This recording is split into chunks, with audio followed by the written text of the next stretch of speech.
मैं हिंदुस्तान की जो अपनी आजादी से पहले पैरों में गुलामी की जंजीरें, हाथों में मजलूमियत की हथकड़ियां और गर्दन में जुल्म और सितम, जल्ब और तशद्दुद की रस्सी बांधे ही अपने मुल्क की गलियों में पड़ा हुआ था। यह बात है 19वीं सदी की, जब हमें अपनी आजादी मिली न थी कि हर तरफ जुल्म और ज़ल्म और ज़्यादती का समा था। तो कहीं बच्चों के उठाए हुए जनाजे यहाँ हमने ललकारते थे कि इसे कत्ल कर दो, यह आजादी के शहदाई हैं। हर लम्हा डर डर के जीना ही मुल्क का निजाम था। आजादी की आवाज उठाने वालों की लाशों को जलाया गया, माओ की गोदी उजाड़ी गई, कई बच्चों को यतीम किया गया, कई जई बूढ़ों ने अपने बेटों की लाशें उठाए। सदर आली वकार ऐसे मायूस कुन माहौल में तारीफ तकती थी एक ऐसे शख्स की तरफ जो हमको इंसाफ दिलाएगा, इंसानी झूठे लोगों से हमको निजात दिलाएगा। ऐसे में उम्मीद के चिराग रोशन हुए, जिसकी रोशनी में एक अक्ष नजर आया जो हिंदुस्तानियों का सिपाही बनकर सत्य अहिंसा का नारा बुलंद करके हक और सदाकत की लाठी लिए जुल्म और सितम की जंजीर को काटने आया, पैगाम आजादी देने आया। और फिर सारी दुनिया ने देखा 15 अगस्त 1947 को हमारा प्यारा मुल्क आजाद हो गया। सदर आली वकार मेरी आंखों के सामने company quarter master Abdul Hamid है, जो पाकिस्तान के साथ जवाबंदी से लड़कर दम गए, परमवीर चक्र में हासिल करके तारीख में अपनी नाम को सुनहरे हरफान में लिख देते हैं। फिर मेरी आंखों के सामने नौजवान टीपू सुल्तान है, जो अंग्रेजों को मार देते हैं, धूल चटाते हैं और फिर शेरे मैसूर का लक़ब पाकर जमाने को हैरान कर देते हैं।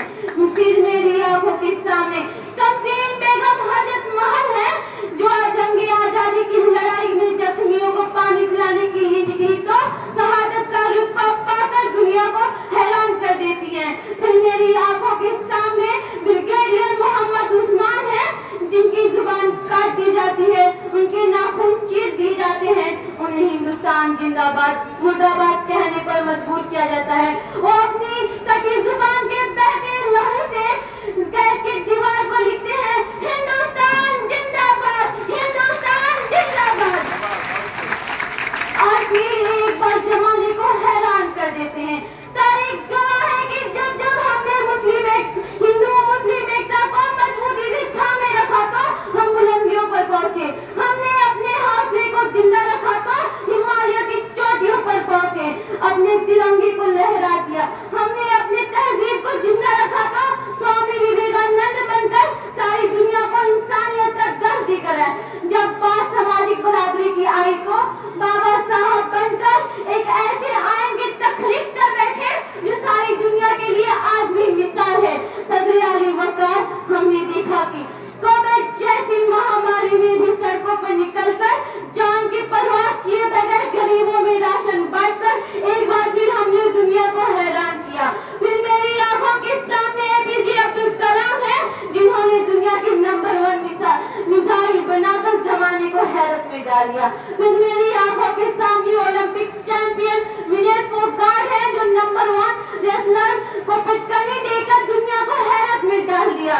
सदर आली वकार जब यह सारे लोग जमाने को हैरान करने निकले तो कहीं दूर आसमान में गांधी, नेहरू, अब्दुल कलाम और अशफाक भगत सुभाष इस देश के बहादुर नौनिहालों पर अपनी दुआओं के फूल बरसाते हुए कहते हैं, हर हाल में हर दौर में ताबिंदा रहूंगी, मैं जिंदा और जावेद हूँ, पाइंदा रहूंगी, तारीख मेरे नाम की ताजीम करेगी, मैं सफेद तारीख में आइंदा रहूंगी, मैं सफेद तारीख में आइंदा रहूंगी।